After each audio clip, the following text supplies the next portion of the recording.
So if you're watching this video, obviously you clicked because you saw the title and you saw that other people watched the video, and you want to know, how did this girl become a millionaire? I want to know how to become a millionaire. I want to be in the position that she's been in. But who would I be to tell you I'm a millionaire? I'd be a liar. Who would I be to tell you how I became something that I haven't? I can't do that. But what I will do is tell you the journey that I'm taking and the steps that I've taken thus far on my journey. So recently, within like the last week, I started doing this visualization thing where I see myself in a position, like, I know you've probably heard this a million times, like, see yourself where you want to be, and backtrack, think about where you are, obviously where you are currently today, and how you want to be where you want to be. But I took it so far, y'all. I took it so far. I went inside my notes and I literally wrote, like, who is Natasha Martin? What does she do? What is she famous for? The same way you would do for another, like an actress or someone that's famous. Like, you look them up and you see what they're into. So I did that for me, and I wrote down all the things that I want to be, or who I am, the things that I embody. So whether it's social media influencer, or wig maker, or wig builder, or company owner, think about where you want to be and write those things down in your notes as if you've already done it. From there, you can backtrack and you can say, okay, in order to be famous doing this, I need to have a certain amount of people watching me do this, or I need to have a certain amount of people purchasing this product. So do that and then backtrack.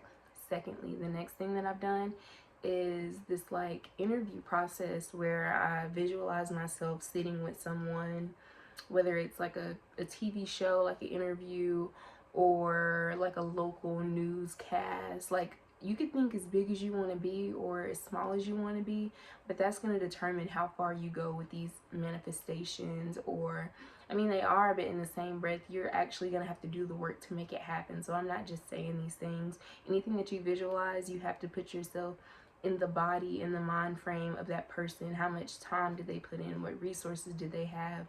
What did they do to get where they are? So in my interview process, the interview's asking me, like, so who are you? Where are you from? Obviously, I know who I am. I'm from North Carolina. I went to school for wig and makeup. So I'm talking and I'm saying all the things that I've done and where I was. And I'm talking about all the entrepreneur ventures that I've taken this far. I used to sell cookies or brownies at school. I used to do eyebrows in my high school bathroom. Or I used to do eyebrows on the bus during lunch. Like, I used to make money at school doing these things.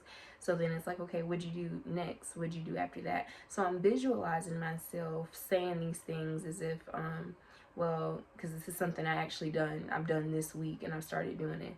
I started calling local beauty supply stores, and then I thought, well, I can't stop at local. I got to think big. So I started calling Black-owned beauty supply stores in America and pitching them this idea, like, hey, I have this wig. Can you put it in your store and try to sell it? If it sells, can I have the commission, or can I pay you up front? I don't want you to pay for the wig, but I want to get my thing sold. So I'm going through this process in my mind as far as how I can be where I want to be by doing the things that I know I have to do.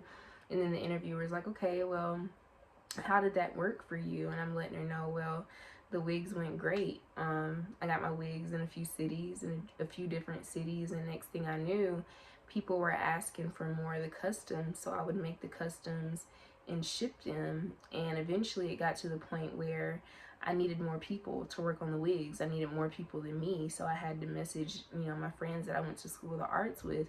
And then I started teaching classes about wig making, so I had other wig makers making a profit, and it turned into a big global thing because I had people working for me and I had my wigs in stores. So do you see what I mean? You kind of have to plan it out as if it's already happened, but you have to think about the big things. You have to think, oh, well, if I'm hiring people, that means I need to have enough money coming in to pay the people.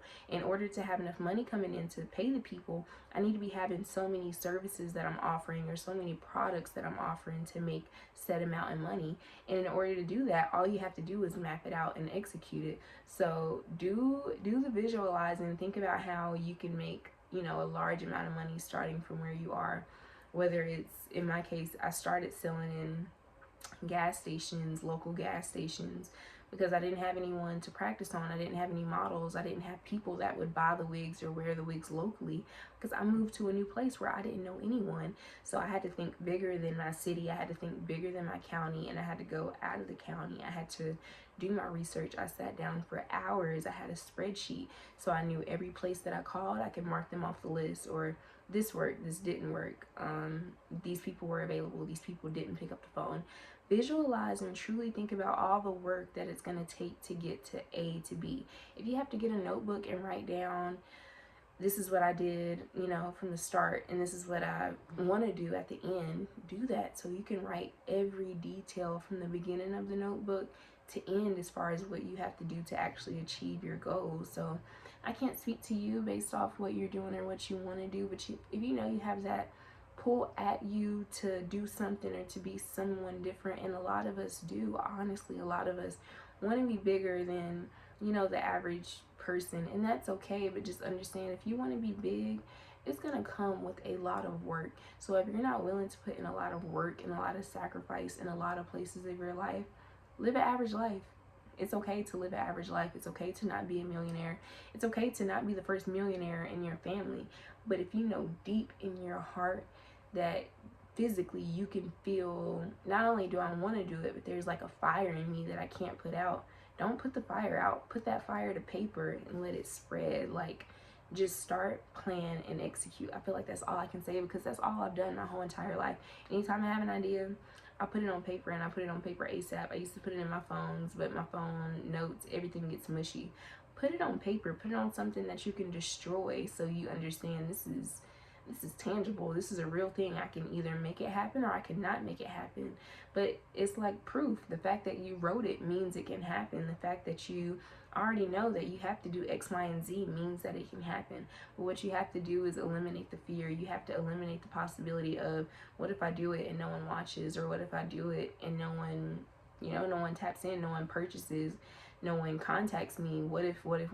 If all your what ifs are negative and you're constantly giving your what ifs the time of day, there's no way you have time to truly give what it is that you're doing 100%. And you have to excuse me, because if you're not giving it 100%, what's the point? And in this case, it's like when you're working, whether it's content, any avenue of entrepreneurship. Sorry, I'm a thinker, so when I talk, and it's gorgeous outside, I have to look everywhere but in the camera, because yes, I know I'm connecting with you, but this is just how I am in real life. I speak and I look everywhere, so please forgive me if it's annoying. But you have to think about the momentum that, like, if you're going down a hill, you don't just get to stop midway. You have to keep going, or the snowball effect. In order to pick up more traction on that snowball, for the snowball to get bigger and bigger, it has to go. And the harder you go, the deeper the hill goes, the more you get into it, that snowball is going to grow. But it can't grow if you get stuck at the top and you're like, well, I can't do it. Can't move. I don't want to get the ball rolling. You literally have to get the ball rolling. You have to keep going. You have to do the thing that you know is going to serve you. I'm not saying to quit your job. I'm not saying to just forget everything and sell your house and go live in a minivan because people are doing it on YouTube.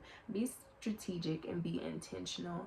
And me personally, I want the Lord to tell me no. If something's not for me, God, tell me no. Whether I start it and you tell me no, or whether you tell me no before I start it. But I don't want to say no because other people are saying no, or because I think it might not work for me, because I want to say no. I want to do what I'm going to do because I know I'm doing it for God, His glory, and for His people, period. So if what you're doing in life, and I'm not saying, because, you know, we have actors, we got models, anything in the industry, it can get, especially if you're religious of any sort, it can cause some friction in your religion or whatever you practice, whatever you follow.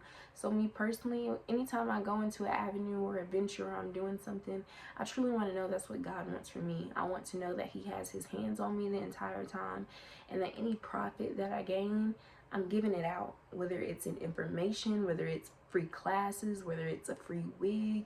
I want to make sure that I'm being as fluid with my gifts and my talents and yes, receiving money and being accepting to receiving money, but I want to know anything that I'm gaining for the greater good of God's kingdom. And therefore, anything that God touches and blesses and gives to me and appoints and anoints to me, I have to give it back to God because it's not mine. You have to realize that these gifts, if what you want is to be on baddies and you want to be a rapper and you want to be throwing that thing in a circle in the music videos, well, girl, do it. But leave God out. That's all I'm saying. Leave God out of it, because how can you ask God to bless something that's not, I hate to say, pure in nature? And it's not that I'm playing Kurt Franklin in every background song in my brand, so don't let me be a how do I say it? Don't let me say something and be a hypocrite. Yeah, don't let me say something that's not totally what I'm doing. Because yes, you may hear some regular secular music in some of my videos. I'm stuttering. God, like, oh, you talking about stuff and you want to, yeah, he put me on the spot. He got me stuttering. So yeah, I might not be perfect in that way, and I'm not saying you have to be too, but be open to fully giving yourself and what you're doing to God, so that you understand, like, when it comes to riches, no matter how much money you have, it's not yours. Before we had money, we had gold, and before we had gold, we had fruit, which is why it's called the fruits of our labors, etc., etc. We were never meant to have just bunches and bunches and bunches of trees that grow fruit and crop that we're yielding so that we could be rich, because that's what being rich was to have a large amount of fruit. What are you gonna do with all that fruit? Don't be, gluttony, that's a sin. Don't be, I just want to have. It's okay to want to be secure and to want to set a nice foundation, because you deserve it and you definitely can do it. But if you're not doing it for the right reasons, with the right intentions, what makes you think, especially if you do follow God, what makes you think God is going to bless you? Now, if you're not a follower, this ain't for you. The words that I'm saying, I'm not saying they're for you. You don't have to follow them, obviously. But as someone that does practice, and I have my own boundaries and stipulations between me, myself, and my business, and the connection that we do have with God, I want to make sure that God's oriented, God's hands are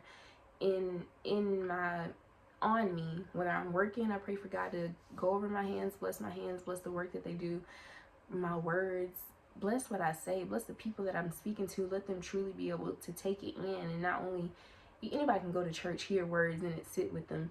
Let the words somehow go into these people and truly stick with them, so next time they come in a situation, they can speak on it, or it can come to their mind and they can remember, oh my God, I remember that girl said to be a millionaire, I got to do this. I really got to sit down and do this every day. Meditate on the word, yes, biblically, but anything that you're doing for the greater good of you, really sit with the words that you're hearing and think about how you can take them in to your own life, so that you can then manifest the life that you want. Because how are you going to manifest something and you just, oh, well, I heard what you said, but that can't be for me because I'm broke? No, no one ever said that. You being broke may be the exact reason why you need to start right now. Like right now. Because there's a bunch of broke people in the world. And who would you be to get on here faking as if you're somebody else that you're not? Then what happens to the broke people in your position? How are they going to look up to you? I can't look up to someone and they're already, above where I am. I mean, you can. I can look up to Angelina Jolie. I'm trying to think. Anyone famous. Barack Obama. I can look up to anyone, but to be in the same position that they are, and to kind of be like, hey, we starting this race at the same, we right here with each other. It's not like you got a head start, or you were born into riches, or you went to college, or you didn't have kids, so you're up here and I'm back here. No. Be okay with starting where you are, because you have no clue how many people are right there with you. They're in the same boat. The same exact boat. If not in the same boat, they're behind you. So if anything, your vulnerability and your capability to be open is going to let them know you're exactly where you need to be. Do you see what I mean? Don't be afraid to show people where you are, because that might be the very thing that you need to drive you to start the new business venture, or to start the content to show people where you are in life. Don't be afraid to start where you are and to be open about starting where you are, because who would I be? I'm not a millionaire. But I said what I said, it got you in here and it got you listening, because this is true stuff. And I'm telling you from someone that is in your position. Not from a millionaire's point of view. Because if I was and you were to watch the video, it'd be like, dang, so I gotta do what she did. She did this, she did that, she did that. But I'm a different type of millionaire. My million and your million, they're gonna look two completely different ways. So even if I was, I can't tell you those steps. But what I can tell you is, if you want to do something you've never done, you got to do something you've never done before. If you want something you've never had, you got to do something you've never done before. If you want to be somebody you've never been, you have to see and change yourself to be the person that you know you want to be. It's not gonna work if you keep, oh, I'm just this person, I'm just that person, and I'm just doing what I can, and life's kicking my... Don't nobody want to hear that. Get up off your butt and do the work. That's all I gotta say. And before you do the work, really sit with yourself and know who it is that you are, who you're called to be, and allow God to do his work within you. You know? Like, God, I got you. You do your thing. I'm gonna tell the people like I say now. Because if I get famous, y'all heard it in this video. This ain't nothing but God. This is nothing but God's work. Because I'm trusting that if I do the things, if I'm faithful and continue to do the physical work that I know I have to do, then it's gonna work out for me. But is it gonna work? Is it not gonna work? Who are we to know? All I can do is have faith, and I'm asking you to have the same faith in yourself that you do in God, or have the same faith in God that you do with yourself. If you really feel like you can do it, know that God can do even more. Know that him at your side, he can give you all that you need. But don't be, honey, everybody is not meant to be a millionaire. 30,000 might be perfect for you, okay?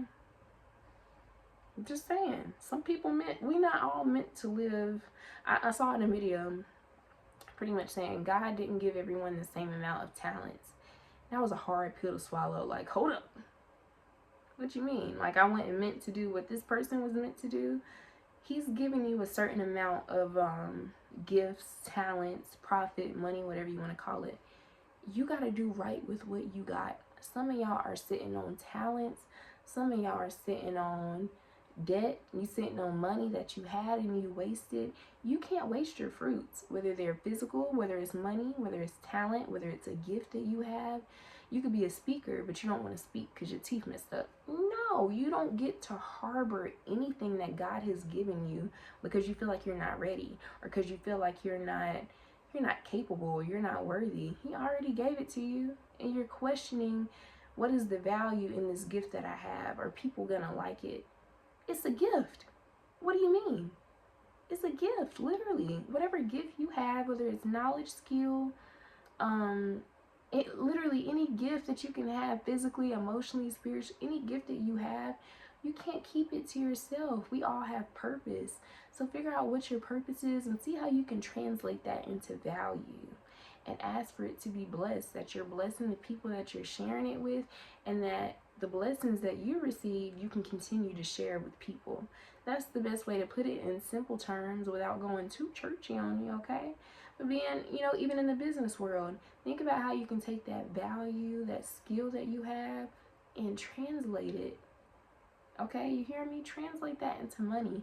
If you have it, you already have it. Somebody else is going to want it because someone else doesn't have it. Think about how you put a price tag on this? How can you showcase it? How can you put it on your story? How can you put it on your website? What can you do to say, hey, this is the thing that I have. All right, we've already seen this is proof. This is real. This is what I have. What can you do to show people and to monetize off of it? Even if that gift is just you being yourself, that may just be your gift, you being you. Sometimes you is all you need to succeed, okay?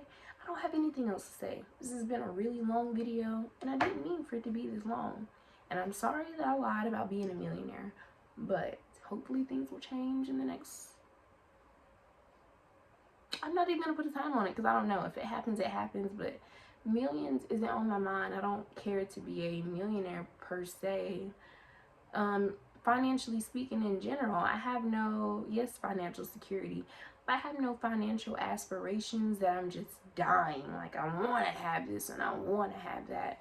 I want to be secure, but I want to make sure that I'm living the life that God has ordained for me to live. And that, yes, I'm not limiting myself, but I'm sharing my true gifts to the world, however that looks. And whatever comes from it, I will be receiving of it if that is profit, okay? Sometimes everybody, we don't all have the same value, but I'm speaking to the person that wants to have this big financial freedom so they don't have to worry about anything else. And remember, we were made to work, okay? When we took that bite out of that apple off that tree, our deal was signed. He said, okay, I'm gonna make sure you have to work this amount of days. Childbirth gonna hurt. It's in the Bible. That's just what the Bible says. So also get out of the mindset that life is supposed to be this climbing a ladder, just work, and hard. I'm recording this on Sunday. So yes, I think we're supposed to rest, but in the same breath, you know, don't be ashamed of working, whether it's McDonald's, your 9 to 5, and then you have your own thing on the side. Don't be afraid of working. Don't feel ashamed or guilty. Or we have to work. We were made to work, and that's how the world keeps turning. Money makes the world go round, okay? That's just the world that we're living in. So get it in your head that you're gonna have to work. No million is gonna come easy. It doesn't matter how it looks, what skill you have. It's not gonna come easy, but I'm hoping that you'll document it, show people what it looks like, and maybe you'll even make money for that. If you want to know more about what I'm doing, more about my business ventures and my strategies, come on back to the academy. This is called Minding My Business Academy. You see it? I'm not gonna edit that in. Maybe one day I'll think about editing, but for right now, let's continue to mind our business, the business that counts, rest when we're supposed to, and be intentional with the work that we're doing in our content and in our business so that we're not stuck in a 9 to 5 grind for the rest of our life if we have the capability to become financial freedom just from ourselves, okay? Thank you for coming to my TED Talk. I hope I don't get copyrighted for saying that. If you like the video, give me a thumbs up. And if you plan on coming back to my channel, go ahead and subscribe. I got a bunch of videos up where I come on every single morning, and I'm telling you, it's Monday. This is what we're doing. It's Tuesday. This is what we're doing. Not only do I have that, I have a calendar. I'm going to give you a free calendar, a weekly planner. Plan your content Monday through Sunday, Monday through Saturday, because I don't work on Sundays except for today. Plan your content every single day. Be intentional. This is what we're doing today. This is what we're not doing today. I have a goal list. You write your goals at the beginning of the week. You set everything out. This is what I want to do. At the end of the week, you have your reflection. And I got a brain dump space where you just go in there and you write whatever you want. So hit me up if you want a consultation. I will tell you, if I were you and I were your audience, this is what you need to hear as a business owner. Like, listen to this. If I were you, I would do this. I'll do that for you. I got you. Completely free on the house. And then when the money roll in, we might talk about some money. I'm not worried about money. I want to know that it works for other people. I want to know it works for me, and I want to be able to say it worked for Shakira, it worked for Donnie, it worked for Timmy Boy. I want to be able to say that. I can't say it right now because you people aren't working with me. So join the challenge. Come back with me. See me tomorrow morning. I will be up and early. I'll drop a video or I'll come on live, and we'll just talk about business stuff, okay? I'll have my coffee. It'll be real cute, calm, and collected. If you like this video, then I promise you're bound to like the other ones that I have. So again, thank you for watching. That's all I gotta say for real this time. I'm done. Thank you for watching. Seriously.